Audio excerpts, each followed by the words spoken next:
Hey you guys, and welcome back to my channel. It's Maria. Today I am joined by a beautiful glass of wine. This is a Malbec 2019 from Argentina that I bought from Grocery Outlet Bargain Market for $3.99. So we're really treating ourselves today. 10 out of 10, buy wine or alcohol from Grocery Outlet if you are of age. It is cheaper and also very good. Try the Indigo's Eyes Prosecco. You will never be the same. But that's not the point. Today we're not here for wine recommendations, though I will take a sip.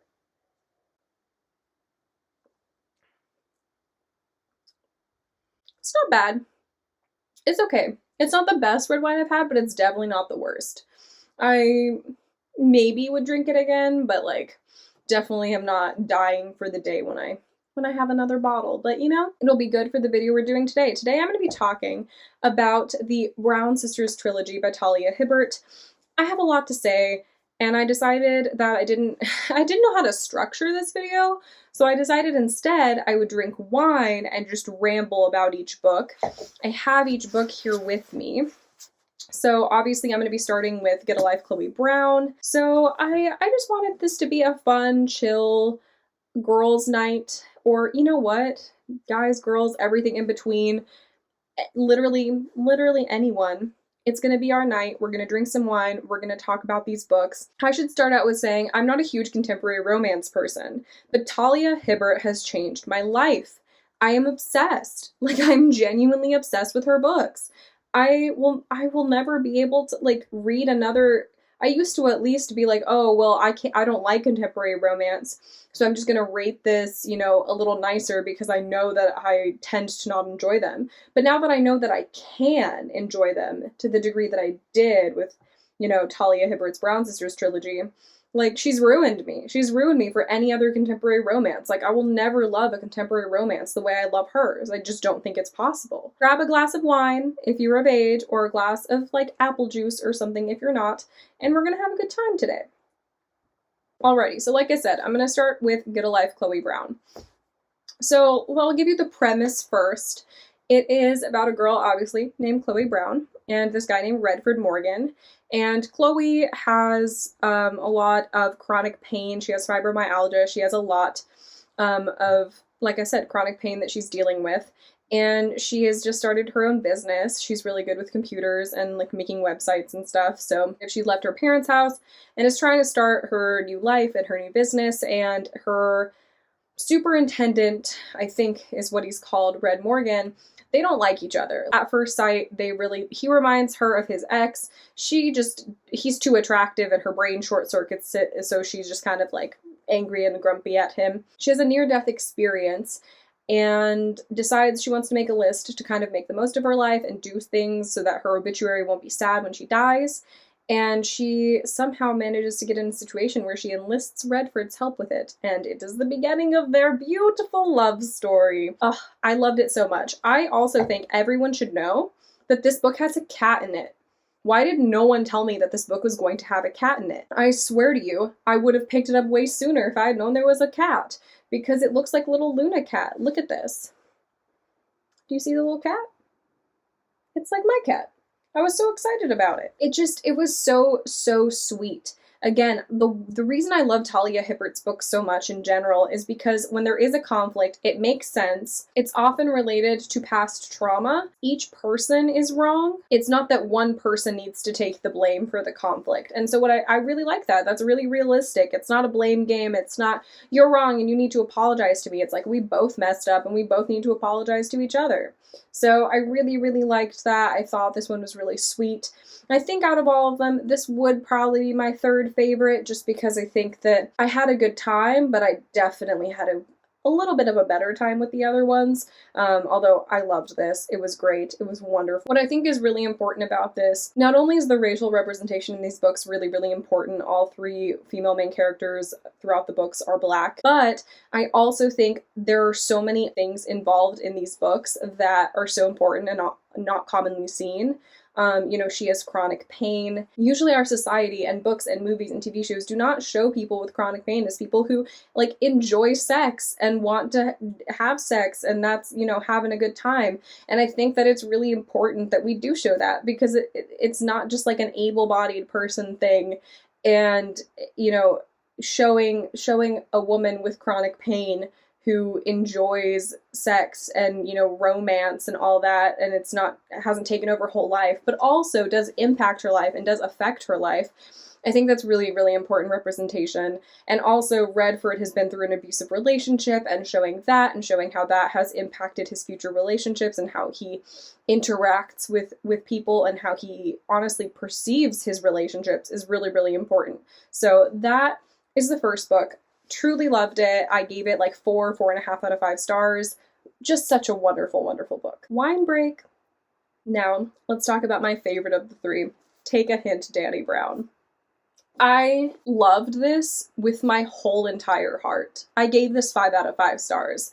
It was so good, and I don't know if I'm just biased because like I want to go to grad school and she's in grad school and she's very like academically oriented to a point that can often become obsessive. And I also related to Zafir a lot. He's a grumpy security guard who likes to listen to romance novels during his work day. I mean, I'm not a security guard, but I love a good romance novel. So I had little bits of them that I felt connected to, and I wanted them to succeed so badly. So this one follows the fake dating trope. But in my opinion, it was done differently than most fake dating tropes I've read. To be fair, I haven't read that many. I've watched a lot of fake dating tropes, but I felt like this one was done in a very unique way because they're fake dating, but also friends with benefits. And it's like a weird little combination, and they care about each other, and it's really cute, and you like see them falling for each other and see them and getting to know each other. My favorite scene, if you've read this, is the radio scene. The radio station scene is so freaking good. Cheers to Dani and Zaf, because literally one of the best romances I've ever read. I was obsessed with it. I think this message of not changing yourself for another person is very important, but also that compromise is important in a relationship, and finding the balance between still being yourself, but also compromising because you love the other person and you also want to not be causing them distress it walked that line so, so, so beautifully. And I loved how intense Dani was about her work, and I loved how much Seth loved her. And his dad and his brother died in a car accident, and that was very traumatic for him. And so he used to be a rugby player, but then he switched to being a security guard to kind of get away from all the press. And him dealing with that and talking about that and being in touch with his feelings and starting a program for young boys to get in touch with their emotions and express them and not repress them, I thought was just so beautiful. I just cannot rave about this book enough. Like, it truly changed my life. I loved it. I related to it. It affected me. It affected how I feel about, what I'm looking for in a relationship. But yeah, I cannot talk about this enough. Like, I've told all my friends they need to read it. In all these books, we also have a mixed race couples. So in the first book, we have a white man and also a black woman. In this book, we have a Pakistani man and a black woman. And in the third book, we have a white man and a black woman. So I think that's also some really cool representation. I just loved reading this. It was everything. And also, another reason I think I related to it is because Zaf struggles with anxiety, and the way Dani helps him through that, but also he's helped himself through it, is so beautiful, and that representation was really good. Sometimes you're just anxious. Like, it just happens. Things happen. And, knowing how to handle yourself in those moments and not judging yourself too much for them, and respecting that that's a part of you, and then kind of letting go so you can continue to live your life. It just was beautiful. I love this book. Go read it. And then lastly, of course, the third one is Act Your Age, Eve Brown. We have our lovely Eve Brown, who is the baby of the family, and she keeps starting businesses and then giving up on them because she kind of has this fear of failure, and she doesn't really have any very close friends. She kind of plays a role for each of her friends and makes herself useful, but she doesn't really feel appreciated by any of them, but she kind of is okay with that, or okay with that. Not really, but she thinks she is. We have Jacob Wayne, who is a B&B owner who has autism, and he really wants to succeed, and there's this gingerbread festival where he's going to get to show off his food, but he's lost his cook.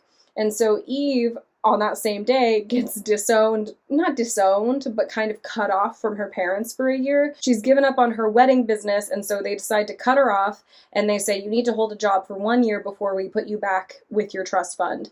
So she storms out and goes to this B&B and, happens to run across this job offer, applies for the job, and immediately Jacob and Eve hate each other, but then they start to like each other and become friends, and it's really sweet. We have actually 2 autistic main characters here, and it was just so good.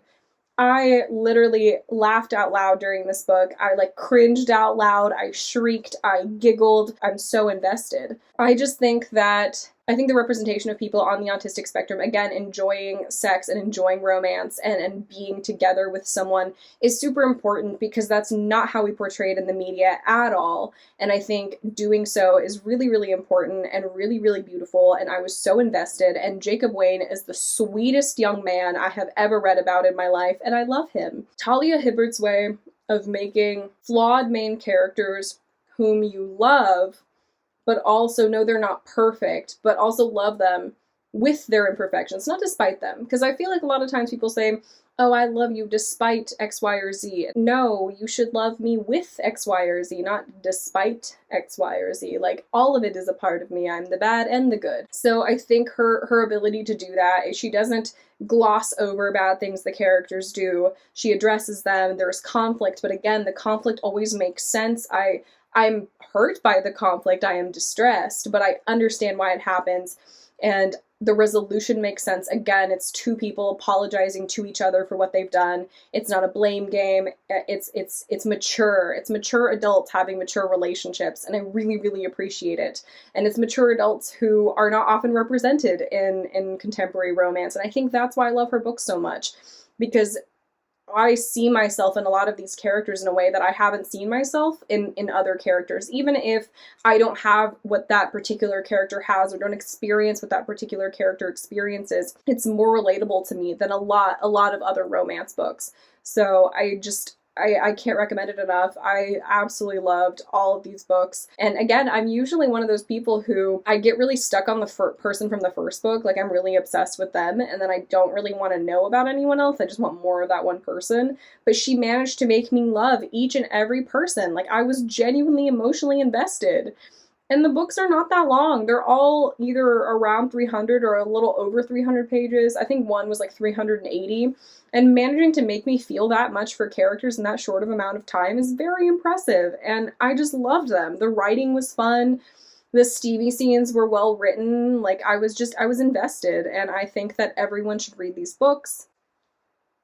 And that's my wine chat for you about Talia Hibbert's books. I need Netflix to make these into movies. I want a trilogy of movies of the Brown sisters. I'm pitching it to Netflix right now. Netflix, get on this. I need these to be movies. And don't make them bad. I don't know how you would make them bad because your source material is amazing, but you've been known to do it before. So make these into really, really good movies because I want to watch them and cry. That's all I want. I want to drink wine and read these books and watch these movies and cry. Is that too much to ask for? I'm just a single 23-year-old wanting to watch Talia Hibbert movies. So that's my ramble about Talia Hibbert. I truly love her, and I wish her nothing but the best. I think she has a few other books out, so I want to read those, but I don't think those are contemporary. I think those are more fantasy-esque, if I'm not mistaken. I might be wrong, but I'll definitely be checking those out soon. I hope you enjoyed this ramble. Let me know if you've read Talia Hibbert, what you thought of her books. If you haven't, I hope I convinced you to pick them up sooner rather than later. This is coming from someone, like I said, that doesn't really read contemporary romance. I do like romance, I will say that. I love a good romance, but I don't tend to like contemporary ones. And these ones I absolutely adored. I hope you pick these up. I hope you love them as much as I did. Hope you had a good time drinking some wine or some apple juice and talking about books with me. I'm thinking of making this into not a series, but just something I do sometimes. Drink a glass of wine, talk about some books. Nothing too stressful, nothing too crazy, just a fun time. As always, my social media links are down below, like my Instagram, my Twitter, my Goodreads, all that fun stuff, and I will see you in my next video. Bye!